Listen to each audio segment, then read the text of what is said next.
Guys, I just had a Chomps. I didn't even know we were going to be talking about Chomps today, but Chomps have become part of my daily routine because I've really been trying to increase my protein intake. And I feel like I'm always kind of like rushing from thing to thing. So being able to grab a Chomps meat stick, get a good amount of protein, they range from like 60 to 90 calories and have like 9 or 10 grams of protein in them. And so I really enjoy them as my afternoon snack when I'm on the go. It fills me up and I feel really good about it. It's just like a great healthy snack option. So whether it's weight management, better metabolism, hormone regulation, bone health, the benefits of high protein diet are abundant. Most of us aren't getting enough protein in our diets. Well, that's where Chomps come in. Delicious, convenient snacks are available wherever, whenever you need it, especially during the day or traveling. It's a perfect travel snack. Their tasty meat sticks are packed with mouth-watering flavor, and only the best ingredients are included. They are low-carb, keto-friendly, allergy-friendly, and they don't contain any fillers. Chomps are simply made with natural ingredients that make you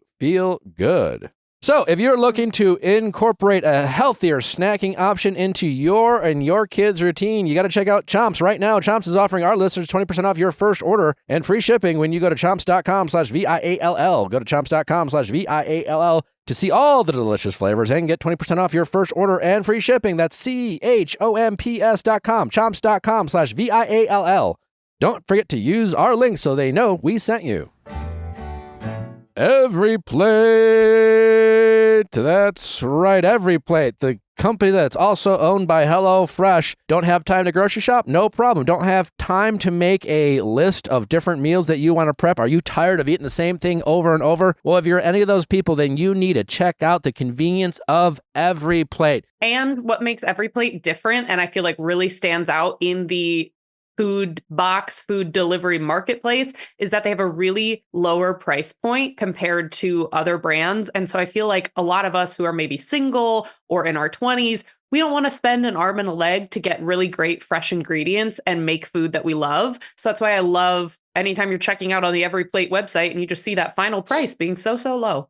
So if you want to mix it up and have great tasting, healthy, delicious meals that are easy to prep, easy to clean, and give you a great variety, check out Every Plate. Sizzle your way into your new year with $1 steaks for life. Simply add a 10-ounce ranch steak to your weekly order for just $1 per box while your subscription is active. Now that's raising the stakes for dinner. Get a meal for just $1.49 plus $1 steaks for life by going to everyplate.com/podcast and enter promo code 49VIALL. Subscription must be active to qualify and redeem $1 steak. Get started with Every Plate for just $1.49 per meal plus $1 steaks for life by going to everyplate.com/podcast and entering code 49VIALL. Subscriptions must be active to qualify and redeem $1 steak.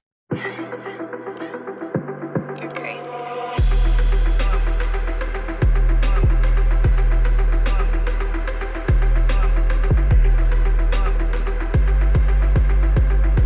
What's going on, everybody? Welcome back to another exciting episode of the Viall Files Going Deeper edition. I am your host, Nick, joined by the household. We got my love, my fiance. Natalie Joy is with us. Justin, the sweet, sweet boy that he is. Allie is in whatever.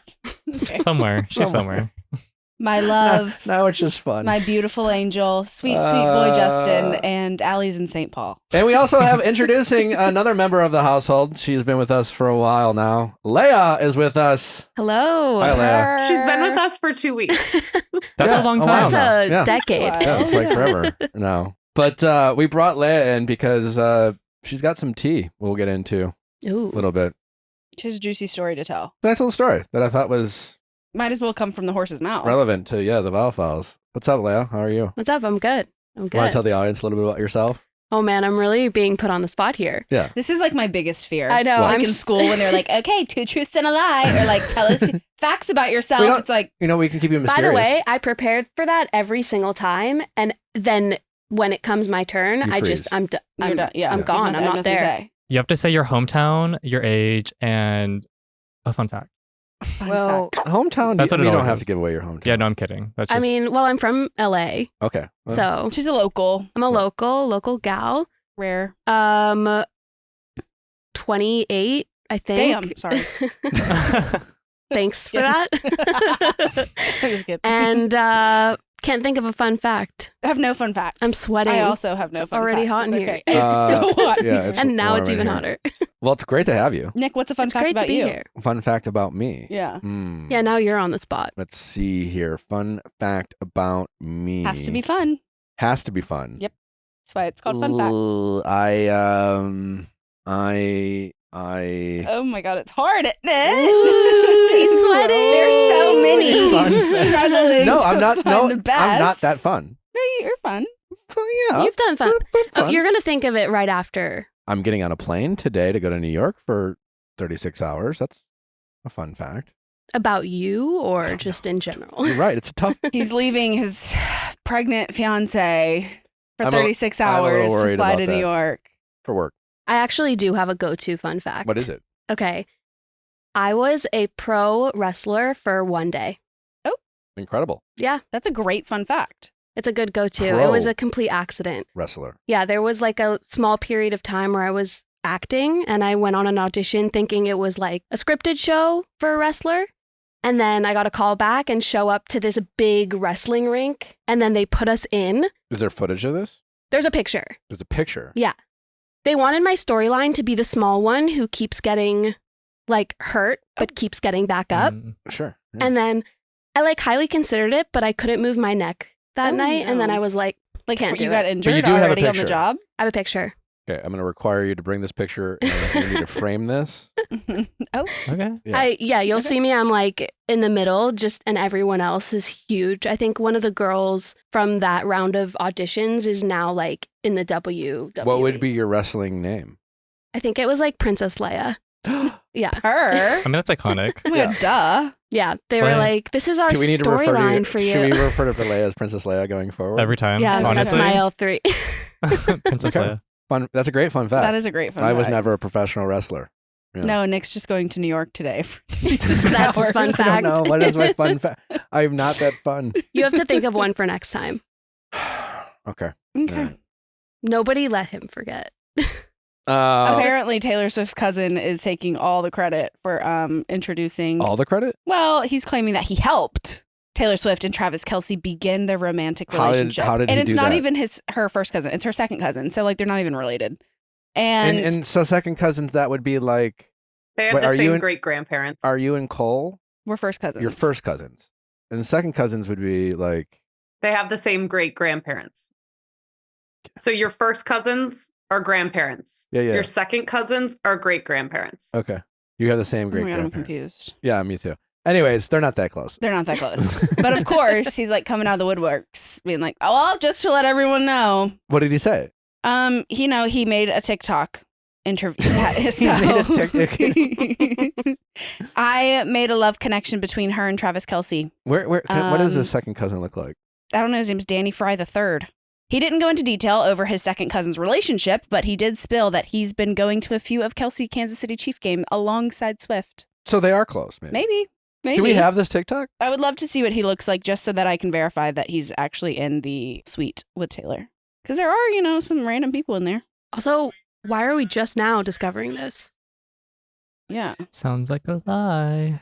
He doesn't seem like a liar. He actually seems like This a is sweet. quite 34 years we've had together. I don't know if I would. Do you know what it might be like to have Taylor Swift as your second cousin? That would be That'd be like insane. bizarre. That Like, Yeah, would but be also great. you can marry your second cousins. They're not okay, like calm down. Maybe not. Maybe in Oklahoma. Maybe. Yeah, maybe in Oklahoma. I mean, no, like, it's legal in all states to marry your second cousin. no, that's fucking weird though. Yeah, but what So- are your kids going to look like?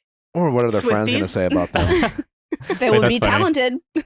She's like, oh, I married maybe my have second two cousin. They're heads. like, ew, but it's Taylor Swift. Oh, Oh, I get it. Oh, yeah, that Fine, makes fair. sense. Yeah, he seems like a Anyways. sweet guy. Okay. He's also being interviewed here, Oh. so it's not like he made a TikTok. But He's- how did that get brought up? I don't know. He probably told some. Interesting. I mean, I would tell everyone if I was Taylor Swift's second cousin. Yeah. That would be my fun fact. I just right? feel like he's been sitting on it for quite some time. Why have you been so quiet? Mm. I feel like he seems sweet and nice. I also He think seemed he's sweet and reluctant nice. to- I love him. So BFFs. So Jason Kelce allegedly not confirmed yet per our recording, but allegedly told his teammates in the locker room last night after the Eagles lost to the Tampa Bay Buccaneers that he is retiring after this season at 36 years old, which is 36 for an offensive lineman. 36 for any NFL player is an incredible accomplishment. So really sad. Is it? Yeah. I think it's great. I think it's great. But He's the gonna be question home with is, his do you think maybe Travis will also retire? No. After this? Why? No. Why? I think he's got another year in him. But why? Because he just started dating Taylor. Like, he can't just already be home all the time now. Like, Jesus. I think he wants a career in Hollywood. Really? You don't think so? I think what we all love about them is that they're two separate individuals thriving in That their is own true, spaces. But I don't. So he can't, like, the second he starts getting serious with Taylor, be like, well, I quit football and now I want to be an actor. I think he wants to be, though. Interesting. You don't? I mean, he's hosted SNL. He's doing all these commercials. Forgetting about the fact that he's dating Taylor Swift, the trajectory he is on has been done before by other NFL football players. Like who? Terry Bradshaw, most famously.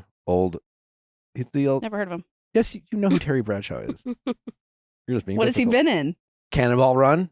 He was in the Matthew McConaughey movie. He played Matthew McConaughey's dad. And Oh, yes. I know who you're talking about. yeah. I just pictured him. And what was the movie where he lives with his parents, late to flight or something? What's it called? I see Allie's eyes going crazy. She's She's Googling. Googling. Matthew McConaughey movie.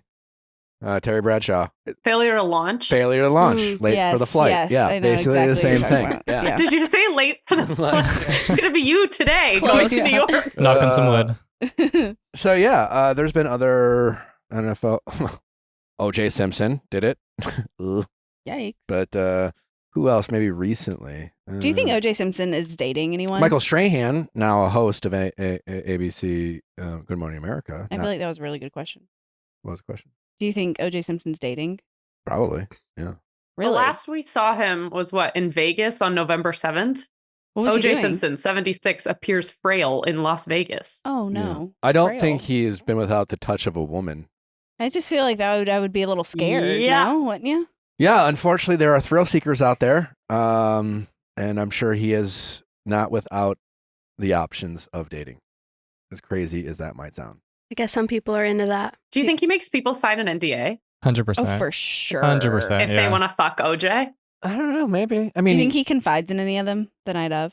After they sign after the he NDA? signs the NDA? Yeah. So just so you know, I did did it. That's dark. But also maybe He lives in Florida, no? No, he lives in Vegas. Vegas. Yeah. No, I think he lives in Florida. Well, you keep close no tabs on OJ? Just She's actually one of the women. We'll never know. She Uh, signed an NDA. I'm like, I think he lives in Florida. I think his address is.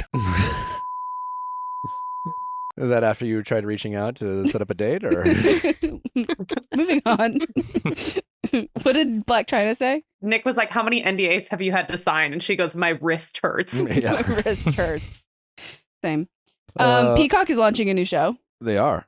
It's about thruples. Couple to Thruple. When does that come out? Set at a remote tropical resort, the couples will meet, mingle, and date a group of singles, many of whom are experienced in polyamory. So wait, are these couples experienced in polyamory, or the couples are not experienced and they will be It's- dating people who are, trying to convince Oh. them to have a throuple? It's a mix because then it alludes that they might break up on the trip. Mm. Because then it goes and commit as a throuple, go home as they arrive, or leave separately. Oh, so are some of It them comes coming out as February thruples? 8th. Hmm. Yeah, so I think they come on the show and it's like you can mix and match, but there's a possibility that you might end up hating each other. Oh my gosh. So drama. Interesting. Okay. Speaking of another reality TV show, Lisa Vanderpump's new show is coming out. The one that's Vanderpump shockingly Villa. on Hulu and not with Bravo, which Mhm. I'd love to get an answer as to why. From either the Bravo/Peacock people. I'm speculating that she got a bigger offer I guess- and potential that she kind of sees her Vanderpump era and Bravo kind of ending. yeah. And anyways, that is why Princess Leia, actually, is with us today. You heard some interesting tea for the people casting for this show. Yeah, well, my friend auditioned for the show. She works at Sir. And We won't want a name. No. No. Do they still work at Sure? Yeah. Okay. She still works there. But she auditioned for the show And one of the questions they asked her was, would you ever cheat on your husband? She has a husband and I think a 2-year-old. And she said no, and then never heard anything back. So the speculation is that that's why. Because they are looking for some messy, morally bankrupted corrupt people. And as I Truly. said, debauchery. debauchery. They're looking for debauchery. Damn. Do you think Lisa is aware of that question? I feel like they kind of have to ask that. I don't know. Just because like they're trying to make a good show. So they need people who are gonna do crazy shit. Yeah. Yeah, I It's guess just that's true. No, I mean, it's But also, who would say? I mean, I guess someone who like really wants to get on the show would be like, "Yeah, no, for sure, I'd fuck that guy." Like, yeah. I mean, I'm sure if she had said that, it would have made a great storyline. if I were creating, absolutely. if At I some were point. creating a reality TV show, it's a question I would ask, and if someone did say yes, You'd Yeah. probably immediately Yeah. cast him. I'd probably cast them. You'd probably cast them and then try to make that a storyline. Like, pass it off to the producers and be like, this She person would. is married with a kid and willing to cheat on her husband. They'll It's a put her tough, in that yeah. I environment. mean, to a certain degree, the moral questions come into play too. Does their partner know, know, and are they okay with their story being exposed? Yeah. Yeah. Did she say she went home and like told her husband that's what they asked? Yeah, she told him and he like laughed about it. But my crazy. husband has joked to me before. He's like, if you ever get offered like a shit ton of money to like be on some show and you have to cheat on me, do it. Like, Okay. he's joking, Do it. but how much money? Yeah, like don't. But also, Now, does he want you actually to cheat or just say that you would? whatever gets her the money? Really, Like just the- about the money. It's about, it's Yeah. the At the do, end of the do what day. you got to do. At the end of the day, Okay. she's getting her bag.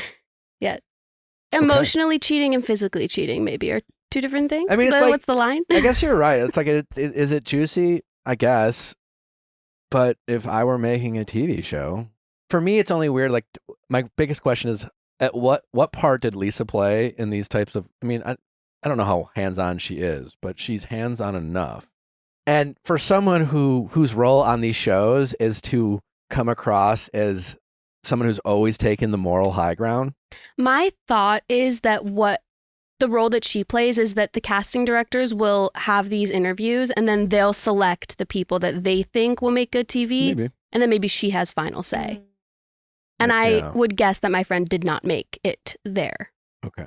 because of that answer. Did she like talk to any of her fellow Yeah. Who else got? servers? Did she know and who did get like, casted? I don't know. I have to ask her. I Yeah. also don't know if they were just interviewing like everyone who works there or like Right. if she Yeah, does like it- sought out the audition or Yeah, because they definitely could be casting all non-Sir people, right? right. Like maybe she just had a contact because she works there. and these are people or- who are allegedly working at her house.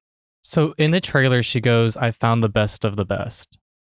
That being said, knowing that those are the questions the producers are asking, it's kind of like, well, are these the best Well, of the she best, or says, it's I just personally selected Uh-oh. each of you. yeah? Oh. Hmm. When does this come out? At the end of the trailer, it just says coming soon. Okay, so Okay, well, not yet.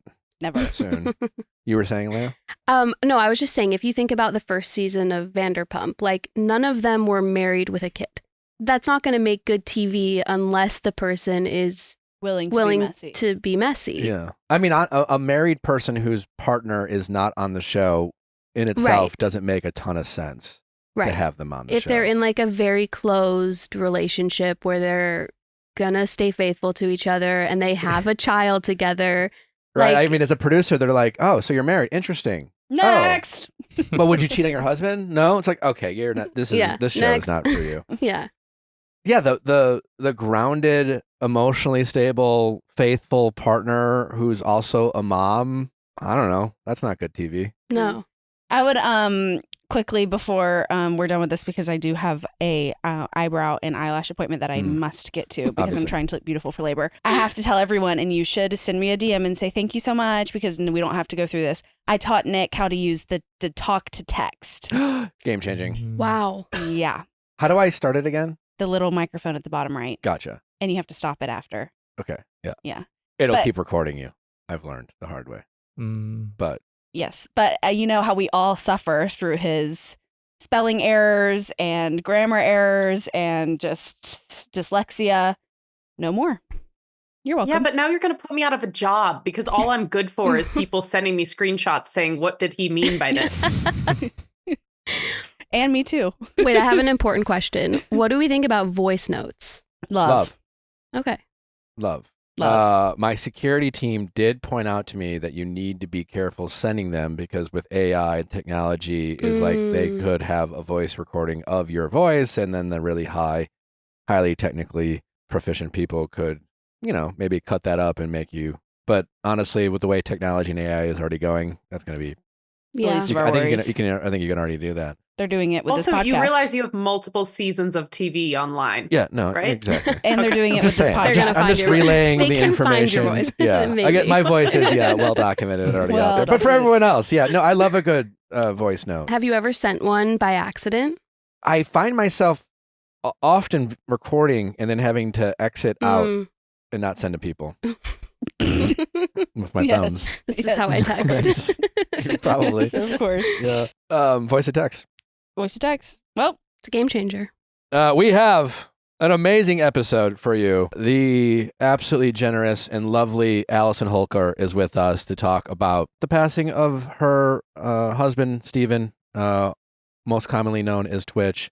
He died by suicide about a year ago, very tragically, and Allison has had to pick up the pieces and find ways to move on. Obviously, we talk a lot about life struggles and making the most out of any situation. And obviously, death is the most tragic adversity that any of us could face. And Allison so graciously gave us the opportunity to be her first interview talking about this experience. She has a new children's book coming out that she wrote with Steven that she is sharing with us. And really just kind of talking about how she was able to move forward, raising her kids and keeping the memory of Steven alive. I wanted Allison to feel as most comfortable to memorialize Steven the way that she wanted to. And we were just grateful to have the opportunity to do so. And so we want to thank Allison for sharing her story with us. And I hope you guys enjoy this episode. Obviously, it's an emotional one with the topic that we're talking about, but we very much appreciate her time. And I guess let's get to Allison. But before we do, just a couple, obviously, don't forget to send in those questions at asknick@theviallfiles.com for all things texting, office hours, mediation, and all of the above. And then don't forget, next week, we got the return of The Bachelor. But more importantly, on Tuesday, it's like a reality recap / going deeper. We have the one and only Kylie Russell with us from Bachelor in Paradise to talk about her relationship with Avon and him cheating on her multiple times. She brought pictures, she brought receipts. It's a heavy episode, but we appreciate Kylie sharing her story. And then on Thursday, we have Taylor Green from Southern Charm following her reunion to talk about all the drama that she was involved in this season. The latest with her and Olivia, Shep, Austin, JT, all of the above. Taylor comes in and we get to the bottom of it all. So a lot of great stuff for you that you won't want to miss. But right now, it's time for Allison. Vuori, it's time to look good while working out or shop or whatever you do. Let Vuori be the comfortable, stylish clothes that you're putting on your body. It's the top of the line clothes that you can work out in, shop around in, be comfortable in. That's the most important part. And they look great. Everything is designed to work out in, but doesn't look or feel like it. It's so freaking comfortable. You'll want to wear them all the time. I know I do. Seriously, it's more comfortable than whatever you are wearing right now. The products are incredibly versatile, comfortable, and made with the highest quality materials. For me, the men's core short and the men's Sunday performance jogger are two of my favorite essentials, whether I'm working out or just lounging around the house. It's the perfect lounge or workout jogger. That's the performance jogger, that is. And the core short is the most comfortable lined athletic short I have ever worn in my time. It wicks away moisture. It doesn't if you don't want to wash your, workout clothes every time, and maybe you have a locker room at your gym, it won't stink as much. I mean, just saying, it just won't. It's nice. And again, it's just super comfortable to work around, do yard work in if that's your thing, or just, again, lounge around the house, maybe run some errands. You got to check out Vuori. Also, Vuori is 100% offsetting their carbon footprint, and we love that. Get the men and yourself in your life an upgrade in the casual lounge workout department area. Vuori is an investment in your happiness. That's right. For our listeners, they are offering 20% off your first purchase. Get yourself some of the most comfortable and versatile clothing on the planet at vuori.com/VIALL. It's VUORI.com/VIALL. Not only will you receive 20% off your first purchase, but enjoying free shipping on any U.S. orders over $75 and free returns. Go to vuori.com/VIALL and discover the versatility of Vuori clothing. That's vuori.com/VIALL. Drizly, the #1 way to buy beer, wine, and spirits with delivery to your doorstep when you need it. Drizly is the go-to app for drink delivery and all your dry January needs. So even if you're a dry January, they have a lot of non-alcoholic options for you. You can schedule drinks to be delivered up to 2 weeks in advance or in as little as 60 minutes. So if you're, shopping for that amazing birthday gift or just that thank you for being awesome gift, let Drizly be your go-to app for sending a gift they will actually appreciate and have some fun with. You know what I'm saying? Keep it loose and wet. That's what I always say, even if you are in dry January with Drizly. That's right. They have a great assortment of everything you might possibly imagine when it comes to your wine, beer, or spirits needs. They got your favorites like Don Julio Reposado, Kettle One, Bullet Bourbon, some of your favorite classic wines. Also, the best part is when it comes to the wines, spirits, and beers that you also love, they might have a great selection of things you haven't heard of that might be a fun gift. So whether it's just keeping that party going, that last minute grocery store run that you don't feel like doing yourself, or maybe sending a thoughtful gift, let Drizly be your go-to app for alcohol delivery. Download the Drizly app today or go to drizly.com. That's DRIZLY.com. Must be 21 years or older. Not available in all locations. Again, that's drizly.com or download the Drizly app today. Allison, welcome.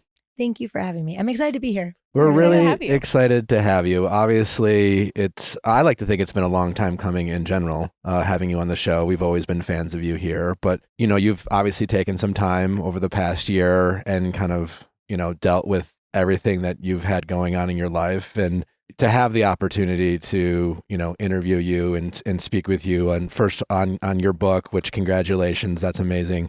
But just everything going on in your life, we are obviously honored to have you and appreciate you giving us the opportunity. So thank you very much. No, of course. Thank you. It's been an interesting year.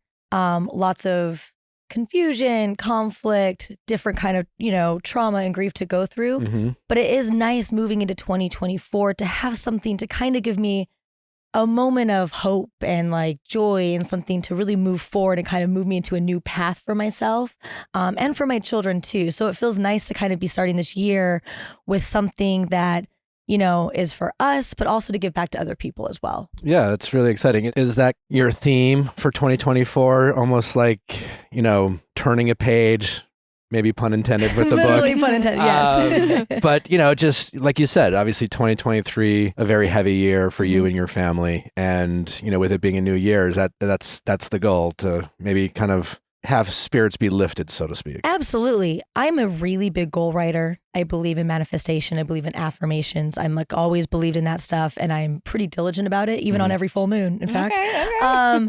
And so moving into 2024, I made everyone in my family kind of pick 3 words that would kind of move us through this year. Because for me, 2024 is something that I think we've all been waiting for. My kids included, even at their different ages. Like, we needed a breath of fresh air. Mm-hmm. We needed a fresh start, a new beginning. And it feels like it's that time for us. And so for me, my 3 words were intention, forward, and also motivating, because I really want to help other people through this time. I've had a really rough year and I've had to work through so much, but I'm really grateful that I just put myself through the trenches to really find some growth in myself and through this journey, that I really want to take this purpose, for whatever reason it was given to me from God, to really hopefully help other people through theirs. And that's what this book will do. But also beyond that, even just like for my children, like I want us to know that something that happens to you does not define you. Mm-hmm. You know what I mean? It's really just about how you walk through it. And so we're trying to find our way through it. And it feels like this year is a year to really be like, okay, what did we learn from last year? Let's not hold on to too much. Let's learn the lessons we got to learn. But let's step into our next chapter, Have you always been like that? I mean, obviously you've been an ultra successful person and that type of kind of mindset helps with that. Has that in any way, have you adjusted kind of your mindset with the tragedy of losing Steven? And can I ask you, like, do you refer to him more like in your mind, Twitch? He's known to us so much as Twitch, Steven, but like, yeah, how would you like people or myself to refer to him? Is it more just the Twitch or is it Steven? How do you? You guys can reference him however you would prefer. That's actually one of the things he says he fell in love with me for is that I've always called him Steven. The first time he ever introduced himself to me, he said, "Hey, I'm Twitch." And I was like, "That's cute. What's your mama name you?" He's like, "What's your mama name you?" And he said, "Oh, wow. Like I've been in LA for so long and no one's ever asked me that." And I was like, "That's really cool. Well, what's your name?" He still hadn't said what his name was. He's like, "Oh, it's Steven." I'm like, "Okay, well, I'm going to call you Steven because that's your name." Oh, thank you for that story. Yeah. And so for me, he was always Steven. So I will reference him as Steven, but we have people in our lives that have always referenced him as Twitch or Steven, and I can definitely accommodate to both. Yeah. I understand and respect that role he played in both, Yeah. Well, we'll refer him as Steven. Okay, yeah. Steven, yes. But yeah, I guess back to my original question is that type of mindset of, being willing to face any challenge and look at it and despite no matter what it is, even something as tragic as death, that ability to, after time passes, whatever time that is, to try to, what can we learn? What can we take from this? Because I couldn't agree more. To me, life is about those challenges. Natalie and I talk about that a lot in terms of, especially when, right now, Natalie and I are in this season of kind of really gratefulness and gratitude. Like right now, we've experienced a lot of highs this past year. Yeah. And we can get very comfortable with that. And we talk, it's just like, we don't know what's around the corner. Life at some point is going to, make us face something we can't even expect. But, when that happens, we'll have to come together and we'll have to get through it and make it work, because that is what life is about, is facing those unexpected challenges. But it's just inspiring to hear that from you. Even, it's one thing to say that, it's another thing to execute on that and actually implement that into your life, especially when that tragedy does happen. I have always said, and I continue to say to people, I am a student of life. We're all just students of life. Yeah. None of anyone that says that they know how to do this and they know how to get through it perfectly is lying. Now, there might be more fluent ways of getting through stuff that people encourage, but no one knows what they're doing. And so for me, even when it comes to parenting, which I know you guys are going to be stepping into, I always am the first to tell my kids, I don't know what I'm doing, but I certainly can give advice from what I've learned from and what I've experienced. And if I don't know something, I will look it up and we'll try to figure this out together. But 1,000%, I'm a student of life. And I feel like from having that, I know that in a weird way, I almost encourage myself from God and universe to have as many experiences as I can. Because that's what we all have chosen to do, right? We all came here to this world to experience as much life, and that you can't just have all the beautiful. You can't just have all the good, because if you had all those things, you wouldn't know you had it. Yeah. The only reason I can look at my life and be so grateful for my children and the things I have and all these beautiful things in front of me is because I've also experienced so much tragedy to be grateful for those things that I do have. Yeah. And so it's like you can't have one without the other, because on the very flip side, the only reason I feel the grief and the trauma and the lows that I have felt from this last year was because I had like the most abundant love. And to that, I am so grateful, because there's so many people that will experience life that have never experienced what I've been able to experience. And I had 13 years with this beautiful man, Steven, who inspired me every single day and gave me so much love and gave my kids so much love and just taught me so much, and truly was, and still in my eyes is still so great. And for me, that only makes me see the beauty of love. I don't shy away from it now. Nothing about this experience has made me push away from the love of life and the gratitude of life. I still wake up every morning and I see the sky and I see the trees and I'm like, gosh, like this is why we're here. Yeah. And I think if anything, it's changed that everything has to be so grand and big. You know, I was always like, I want to achieve so many goals and I want to see the world and I want to go places. But now it makes me just realize the little things in front of me. But really, I've asked God and I've asked the universe to give me as many experiences as I can. And sometimes that comes with a lot of grief as well. You know, I've had to learn and accept that, you know, and at the same time, my love for Steven, the love that he had for us and still has for us, like, I still feel his presence. He's still protecting me. I still feel him. My kids talk about that as well. And his love that was so great for us is still with us, you know? And so for me, I just try to hold on to that and remember that I'm still going to have dark days. Mm-hmm. I'm still going to have a lot of lows. There's still so many things in this journey that I still haven't experienced. But it's all about the way you choose to move through it. It'd be very easy for me. And I've had a lot of people say to me, why don't you just go get crazy? Or why don't you just, you know, cry in a corner for a little bit? Honestly, a lot of people would like to see me crying in a corner, which I've done. Yeah. But a lot of people would like to see me still there. Why do you think that is? Do you think that's just more? I think it's how people would see themselves Sure. if they've gone through it, but they haven't gone through it. And at the end of the day, you don't really want that. Because if I'm there, that means I'm where he was. And no one wants that for each other. We shouldn't want that for each other. And something that I'm really grateful from God is that even in my lowest lows, which I would attest this to being something that's the lowest you can experience, I've never been that low. And so with that, it only makes me have more empathy for Steven. Yeah. Because I don't know what that is like. I don't know that feeling that you had to be in. Sure.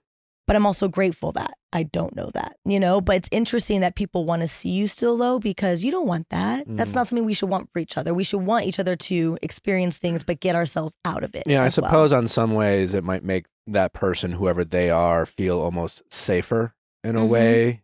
I think death obviously can be very hard for people to understand, and especially if they haven't gone through it. And yeah, if they don't understand why you're handling it a certain way, it can be a scary thing, you know, almost for them, you know, and they kind of project that onto you, I suppose, when they say stuff like that. Yeah. It's interesting. It's something I really battled this last year. And I've said it to a couple of people is my strength is my strength. It's always, since I was a young girl, like my strength has always been my strength. And it's a beautiful thing. Sometimes it's a discouraging thing because you always have to hold yourself up. But I've really been leaning on that and trusting that is my skill. Yeah. You know? Did you ever feel a pressure, especially early on, for the sake of protecting your children, that you couldn't show any grief around them, or that you had to, you know, be their rock, or, you know, because you seem to have such a healthy outlook on this tragic experience, and clearly I'm sure you've done a lot of work and you have this kind of, you know, like I said, very healthy mindset. But was there ever pressure, and did you ever feel that and allow yourself to grieve? And how did you work through that kind of challenge of being that parent and wanting to be there for your kids, but still finding those moments, you know, to grieve on your own? The biggest lesson I had to learn was to be vulnerable in front of my kids. Okay. That was 1,000% the lesson I had to learn. Because for me, I was always like, oh, be that strong woman, be this, and like show them the way, teach them the lessons, teach them the affirmations. And for the first time, I just wept. I just wept in front of them. And I allowed myself many a times to continue to weep for them. And it was their first time seeing that. And it was a big lesson of vulnerability that I had to learn, that only, you know, our family has always been really close and really strong, but that was a lesson I did have to learn. But I'm sure they also learned that from you too, to be vulnerable, and that it's okay to be vulnerable. Yeah. You know, so I feel like that's also strong in itself.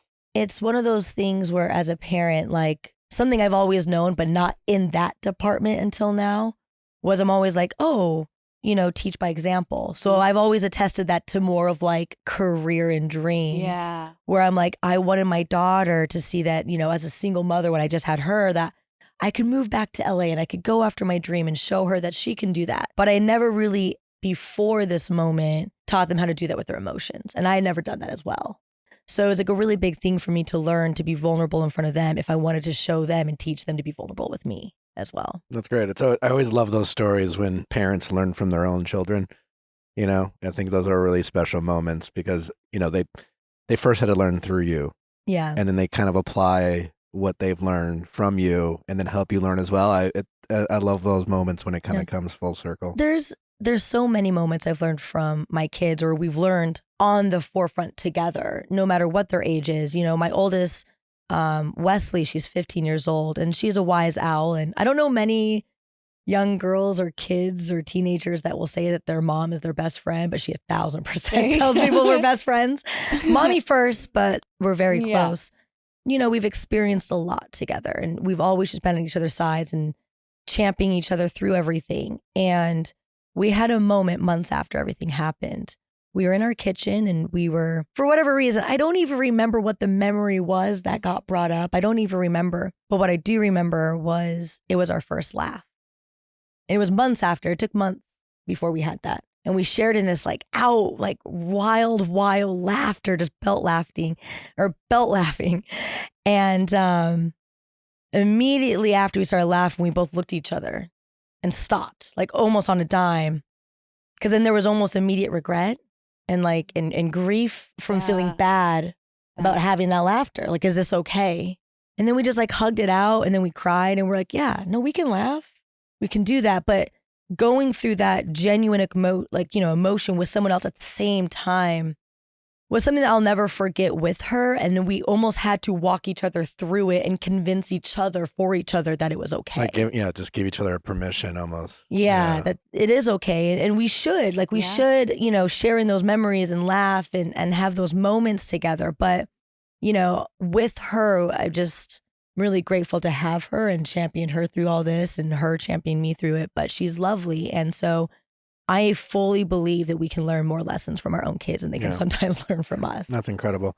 I'm sure you have so many wonderful memories of Steven. Are there any in particular that you and your children cherish together that, kind of keeps coming up over and over? That is either something that organically happens or something that you and your children kind of purposely want to remember these particular moments with Steven that you really cherish? Oh, so many. I mean, I would say the most obvious and easiest, but really true and tried for us is us dancing in our kitchen. It really is Well, they're wonderful. I mean, I something I've always enjoyed watching you two. Yeah, thank you. And the thing is we posted it a lot, but it was genuine to us. We'd just be walking down the stairs, the kitchen, we'd just be grooving, So for me, just anything movement based and those moments were really special to us and very, very treasured. But even more funny, I'll tell a story. So something that is probably wildly unique, and I hope I don't get in trouble for telling this story. Something that he says is the moment that he knew he was going to marry me, which is really wild. Okay. It is not a normal story that you're expecting right now. So when I was growing up in Utah with my family, there'd always be homes being built, and we'd just go look through them. No problem. Whatever. And we'd all as the kids, we'd be like, oh, this is going to be my room if we live here, blah, blah, blah, kiki it out with my sisters, fight over the rooms and the bathrooms, whatever. And me and Steven were on a drive one night. This is well back when we were just dating. And there was a house being built, but we're here in LA. Okay. This is me being very naive. Yeah. It's very naive to LA different. culture. It's a little bit different. I was like, let's go through the house. He was like, can we do that? I was like, yeah, we can. Of course we can. Of course we can go through this house. So we parks the car. But of course it's a mansion and it's fenced off. And I was like, oh, no, I got you. Just give me a boost. So he boosts me over this fence. He climbs the fence and I'm like, we'll just find a door. We start fiddling with the doors. They're locked, whatever. And then I find one in the back and it was unlocked. I was like, see, this is why. By the way, this is nighttime. It's not daytime. Oh my God. I know. It's wild. Okay. So I was like, we just got to go in. Everything's fine. I did this all the time when I was a kid. Whatever. So we're going through this house and it's beautiful. He really must be in love at this point because he is literally following you into this house. You know a man's in love when he's like, yeah, I don't, whatever she says, you know. Like, At one point, we triggered the alarm going into. So not at first, like we were like in the house, like, oh, this is beautiful, blah blah blah, and then we went to a new room, and the alarm starts going, lights are going, boom boom, whatever, and I just took off running. And he said before he even knew it, I was already running up the street. I'd hopped the fence, blah blah blah. I was running, and he was like, I'm going to marry her. And you had forgotten all about him. You're gone. Because he was like, I knew that you were just down for an adventure, but then also you'd also make sure you were going to be like taking care of everybody and good and get through it. And I was like, I thought it was really funny. What happened after you guys get away scot-free? We were good. Yeah. Okay. Scot-free. Yeah, we were good. I mean, geez, I think it'd be a very different. I don't know if I'd tell the story or something else. I'd be a little embarrassed to tell that story. I probably should be embarrassed. Here's the mugshot. No, but it was really fun. Those are great memories. Really yeah. And so it's stuff like that we were super childish, super like, you know, whatever. When you're dating, you think you know, and you just do fun, silly things. But I think about stuff like that when it was just like something we always brought up. Like anytime we drove past a house that was being built, we're like, remember that time? That's so fun. Yeah. But it would be different if something else happened. But we were good. That's wonderful. Yeah. Thank you so much for sharing that story. And then obviously you guys have your book that you wrote together. Yeah. Keep Dancing Through. Yeah. Can you just tell us a little bit about obviously the book, but you know, when did you and Steven start writing this? What was your motivation at the time when you started writing it? And what does it mean to you now, you know, a year later, a little bit more than a year later to release this and once again have this wonderful opportunity to memorialize Steven? Truthfully, the first time I ever wanted to write a children's book was after I had Wesley. Reading was always something really important to us. We always did it every night. It was just something we always had fun doing. And then from reading stories, it kind of turned into this storytelling with each other where we'd be like, oh, you start the story and she'd start the story. And we kind of riff back and forth. So way back when Wesley was a kid, I wanted to write a book with her. But then life happens, it gets away from you and all those things. You know, career starts to happen, you get really busy. That dream kind of, you know, disappeared for a second. And then after we had Zaya, Steve and I were talking one night. We're like, this is a perfect opportunity to really share our story and leave something behind for our kids, right? For them to always look back and, you know, and we always share our kids and our family at that time with social media. And everyone had watched our journeys through, you know, individually as dancers on different dance shows. And then they saw me become a single mom and they saw me and Steven come together and have more kids. And so we had already shared so much of our journey. It just kind of felt like this is the next step. Like, let's put it to paper, you know, and let the kids be a part of that with us. So we decided just to go for it. So we started writing it together. And really what we decided to do as a starting point for us was just share a day in the life with our family. So really the book is you just go through a day with our family. And something that we've always done was taught affirmations to our kids, and they still do them every single morning. On our way to school, every single morning with all three of my kids, I make them say it every morning. And it's, I'm strong, I'm smart, I'm beautiful, I'm kind. Or in Maddox's case, I'm handsome. But we've said that. I started with Wesley, and then we did it with Maddox, and now we do it with Zaya. And it's something that we all look forward to. My kids get excited to say it, and we started having them do it when they were also having lows, or if they got into trouble or something happened to them, we'd encourage them to say it with each other. And so we really wanted just to kind of share that story and hopefully get other people to kind of share the message of teaching their kids affirmations and the importance of it.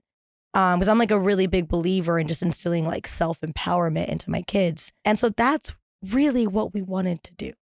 And it's so interesting that the universe and God just, you know, was at our side writing this, because after everything has unfolded for us, I've had so many people ask me, well, what are you going to do? What are your kids going to do? Like, what are you guys going to do now? And I'm going to keep dancing through. That's all I can say. So it's like God and the universe gave me this book and was following our journey to prepare me to be able to say those words for myself and for my kids, and then hopefully get, you know, all all of the people that have followed my journey and his journey and our family's journey and just been so supportive of us, it's a way for me to kind of give back to them in the same way, you know? Yeah. So it's for my children, and it's a testimony to my children of like what our family was and will continue to be.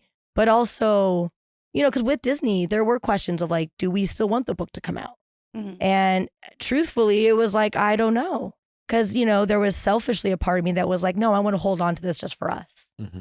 You know, it's like the last thing we did as a family together. So I'm just going to kind of keep it our little bubble and let the kids have it. But then as I was reading it again and again and again, and Keep Dancing Through was the title always. And I was like, this was my purpose from God. He gave me this purpose, and he wanted me to not just accept it, but to love it and then move through it, you know, and share it with other people, that when people ask me what I'm going to do, I'm going to keep dancing. I'm going to keep dancing through. My kids are going to keep dancing through. And I want everyone that loved and supported him to know that we all are together and that we can keep dancing through together. Yeah, that's great. As expecting parents, Natalie and I, obviously we have tons of conversations about, well, how are we going to parent here and how are we going to parent there. I think obviously one of the biggest challenges of parents is to have those tough conversations with your kids about things that we want to shield our kids from, to never have to experience.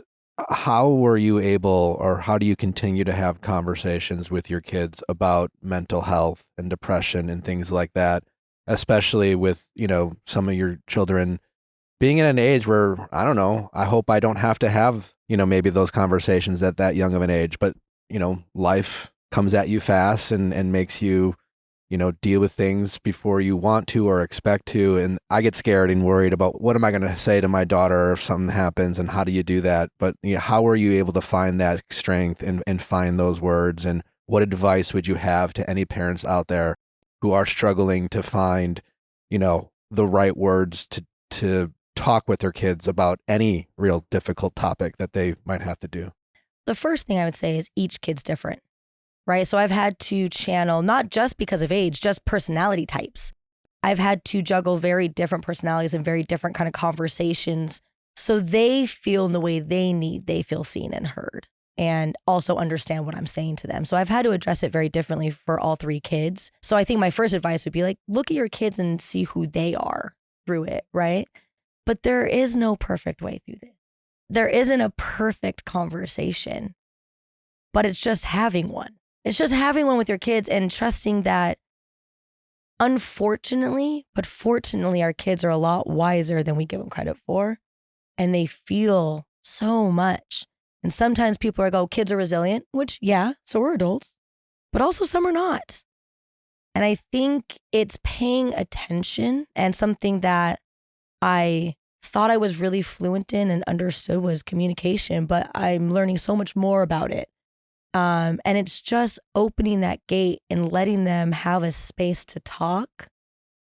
So sometimes I'll just sit with them for hours and I don't even ask questions. I don't say anything. Just wait for them to feel comfortable in the space to bring up the conversation and hear from them how they feel. You know, I didn't go to my son Max to tell him exactly what happened right away. I asked him how he was feeling and what he thought had happened. Right. You know, I allowed that space to see where his mind was at. Where are you with this? What's going on in your space? How can I bring some clarity? But I need to know where he's at first. Yeah. You know, because if I just start telling things, I don't know where his mind has been to understand or to know, or what he wants to know or not. Right. You know, so I opened up that gate to him really first. That's great. You know, and Smart. I just feel like, for me, I want my kids, especially from what I'm learning, was that honesty is key, vulnerability is key, and that we don't have to be perfect humans. None of us are. And if you are having lows, or if you're going through something, understanding that everyone's going to love you still the same. You know, you have to trust in that love. And so I want my kids to understand that. So I just try to be patient with them, and they try to be patient with me. And, you know, the first time I asked Maddox, you know, what do you think happened? And he thought Daddy went up to space and forgot his helmet. You know, and so you have to allow a kid, because kids are kids. Yeah. Yeah. And to me, that was such a beautiful thought. What a beautiful thought from him to look at that, because we always talk about the stars, and I always say daddy's in the stars, which is that's why you thought daddy went to space without his helmet. And for me, it's beautiful to hear him say that, you know, and it will adjust. It always changes with times, but you allow a kid to express themselves and find their way through it in their own pacing, in their own time, you know? And so for us, every single night we go out and we talk to the stars, you know? It's beautiful. Mm-hmm. It feels like you've created such a safe space in your home and in your life with your kids, and it's really admirable. You know, I really hope we can do the same with ours. Oh, thank you. I am trying, you know, and it's yeah. I mean, as a parent, it's just a learning curve, right? Yeah. It's just always a learning curve, but it's beautiful. I love being a mommy. I love being a parent, and it is just one of the best things. I would do anything for my children. I'd do anything. You'll learn that too. Yeah. It's really fun and it's wild, and I'm excited for you guys. I truly am. Thank you. Yeah. I appreciate it. With 2024 being a year for optimism and new beginnings, in addition to your book, what are other things about, 2024 that excites you, or, what are things that, as you dance through, so to speak, what kind of path do you think it's going to lead you to? I'm really excited just because I think my children and myself have allowed ourselves to feel so much, and never shied away from all the different levels of everything, that this year we're kind of moving forward of like, okay, we did that, and it's still a huge part of us, but doesn't define us. So like, what do we want next? Who are we now? And I think everyone in my family has just started stepping into new zones and new skill sets and new talents. And for me, I'm starting a new chapter with work. I've now stepped into the role as a judge at So You Think You Can Dance. Well, that's awesome. Yeah, thank you. I'm excited. That's my family. It's my life. I started on that show when I was 18 years old. Yes.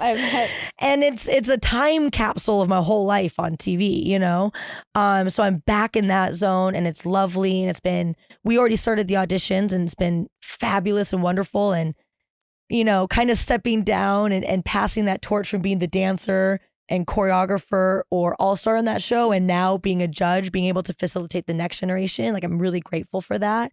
So that's so fun and lovely. And it kind of gets me back to my roots of dance though, which has been great. So that's definitely like opening another door of kind of getting me more comfortable with being back on the forefront with work and career, and showing my kids that we can get back up on that horse, if you would, again, My daughter started beauty school. So my daughter's a sophomore at high school. She's also in beauty school, and she's in driving lessons right now. So she's, gosh, yeah, busy. I know. She's crazy. Yeah. We have big goals for her. We want to open some salons for her and focus on curly hair, just if anyone is concerned about that. So that's our big goal. She's already certified in makeup and hair, and she's moving into airbrushing and special effects. Yep. Dang. So she does it every day after school, and she does it on the weekends. My son Maddox is starting football, which I'm kind of nervous about, but also excited about. And he's doing that for the first time. And my youngest is in gymnastics. And all these things are new and fresh. And it was kind of like everyone's starting to feel like a fresh start, new things, new skill sets. And it felt like the right time to really move forward into like a new us. Did Steven play sports other than dancing? He I think started in football for a season and then stopped didn't really vibe with that whole world and culture. Because he was always just a dancer. He was a dancer and performer. And he did drama classes. So he always wanted to be an actor. That was a big thing for him. He was definitely more of the artistic side and only did that. Yeah. Who has been really a major support system for you and your family as you've gone through and worked through this experience? I have so many incredible people around me. Ellen was a huge support system for me and still is. She just always would have such wise words for me. And I really would say that, outside of me and some of our dearest friends, she knew him better than anyone too. And I don't shy away from thinking that some people know someone more than other. It's not a competition. She knew him, she spent a lot of time with him. So we'd have these really beautiful conversations about it and him, and sharing laughter and grief, but she'd always come through with some really solid sound like advice for me and for my future and getting through everything and support for my kids. So she's been so lovely. I'm really close with Nichelle Turner. She's such an inspiration to me and just such a close friend of mine, and just so solid at the outlook that she has on life, and just like she's just like so motivating, like keep going, you've got this, and never shy away from the truth, never shy away from who you are, but just step into it, and then of course, like I have this, I call them my team and chosen family, but they're like there for me. And they're like, my assistants and my nannies and my, they're with me every single day, and they're my champions and I'm their champion. And then I'm also very, very close with the Mosaic Church. Erwin McManus is just so lovely, and Joe Smith and Bex, they are, people I call on, and they check in on me and make sure I'm good. So I've been going to the Mosaic Church for almost, I want to say often, going in for almost 8 years now. Oh, wow. So that's a really beautiful community to me. Have you given any thought whatsoever about the possibility of new romance for yourself in the future? This is such a hot topic for people. I've been asked this, and it's interesting because I think the first thing I had to do for myself this last year, a big thing, because it was hard. It was very hard for me to learn to like myself again and to learn to love myself. And then also, could I like someone else again? Sure. Could I love someone else again? While I still like in someone and love someone else still. It's a very complex situation I found myself in. I feel like for me, being like the kind of life I like to live and the outlook I have on life, it took me a long time to accept all of those things and those complexities of everything. But at the end of the day, I love life. So would I shy away from it? No. Am I looking for it? I don't know. But I am, like, I'm just such a lover of life and experience and adventure. And I still find that the world is such a beautiful place and there's so much to be experienced. So to what kind of capacity, what that looks like, I don't know. But I'm definitely not shying away from it, but I'm not looking for or putting it. It's just life to me is life, and I just think it's here to be experienced. The doors and windows are cracked open a bit, maybe, so to speak. But we're not necessarily looking to fill the rooms. Life and love is just something that I've always believed in. I don't shy away from, but I had to, for me, through such a big year, I was in, I had so many dark spaces I was in that I had to be in for so many different reasons. And I had to work through all these different processes of all these different things. But I've worked through them, and I we'll see what happens. How did you fall back in love with yourself? It's interesting because it's like, I don't know if I was just actually having this talk with a dear friend of mine, and she was like, you need to look yourself in the mirror and say, I love myself. Thank you, Allison Vincent, by the way. Allison Vincent's wonderful. She's like, you need to look yourself in the mirror and just say, I love myself. And I was like, I don't think I've ever done that. To this day, still. I don't think I've ever, I'm big, in my morning routine, I do my affirmations. I'm doing my makeup, and I'm quite literally saying, I'm strong, I'm smart, I'm beautiful, I'm kind, I'm happy, I'm healthy, I'm wealthy, I'm love, I'm light. I say all those things rhythmically every morning, but I've never said to myself, looking at myself in the mirror, I love myself. I've said, I am, I have, I deserve, and different things after that. But she was like, you need to say that to yourself. And so it's actually something I'm actively working on. Okay. Yeah. And it's not that I ever fell out, of it's just when you've gone through something so big, you just feel so low at times, and you really have to pull yourself out. You lose a part of who you are, is that something you're adding into your kids' affirmations now after? Yeah. So, this is very new. But yeah, so I still have yet to look myself in the mirror and be like, I love myself. But that's what we're working on. Yeah. Okay. Yeah, I mean, it's really just an incredible experience what you've gone through on so many levels that, are you able to continue to give yourself the grace that is that you deserve and is required to kind of, keep going? And do you ever have those moments where you have a hard time giving yourself that grace and letting yourself know that you do deserve all the happiness in the world, whatever it is, you know, because, what you experience, I think a lot of people can struggle with that and feel like, even especially with kids, you almost this pressure to suffer almost in the experience. Well, because you want to go low because you're when I say that, it's it almost feels bad to be happy sometimes. Yeah. Do you know what I'm saying? Yeah. Like there was a big part of me that felt bad being happy for the first few months after. It felt bad smiling. It felt bad. Like I told you, it took months to be able to laugh. It feels like you have to be in this low almost to truly honor that person. And it's a very complex feeling, right? And so it takes a lot to get yourself out of that. But then I had to remind myself the beauty of love and the beauty of life that I've always felt, right? But another thing that I just truly stand behind is that you talk to yourself more than anybody else. We're constantly having inner dialogue with ourselves more than anybody else. So Nick, you probably have more than anyone. more than anybody. Yeah. So I always say no one lies to you more than you. 'cause- Yeah. yeah. So if I think I'm unlovable or or I'm unlikable or I can't like someone or I can't love someone, I'm going to believe those things. Mhm. Unless I remind myself like, no, I love life. I love this experience. I love to be here. I love these things. I love everything around me. And you need to speak kind words to yourself. So one of the things I say to myself is our words become our reality. Yeah, you start to put that energy out there, what you think in your head. So Yeah. so you change that. And so it's like you can't let someone else's experience change you and define you. And I think it's really hard in those moments to not let that happen, And you really have to pull yourself out. And I think your personal verbiage and dialogue with yourself is key. Is there a conversation that you still have with Steven kind of over and over in your head that you could share with us that like kind of keeps you still connected to him? Because you mentioned so often that he's still with you guys. Is there a particular conversation that kind of you continue to have with him? I was talking to him really actively. I talked to him almost every single night for a really long time. It would be about anything and everything. It could be, how was the day today? Yeah, just updating on the chatting, just like, kids or- here's yeah, this, yeah. or I would be really upset and yelling at him sometimes.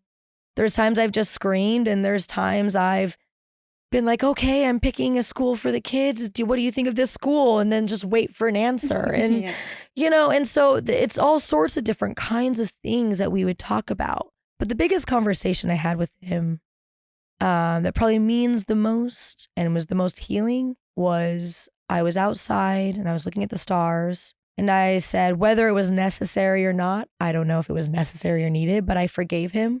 And I said, I hope you found that peace.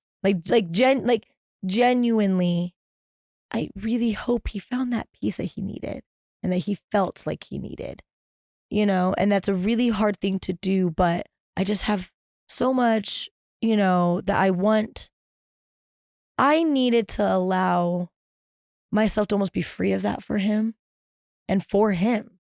And so we just had this long dialogue and I was like, I forgive you. And I hope you have that peace. And I've got it. And I've got the kids. We've got each other. We're going to be okay. That's beautiful. What advice do you have for Nellie and I as we are approaching her due date? Yeah, we're both new parents.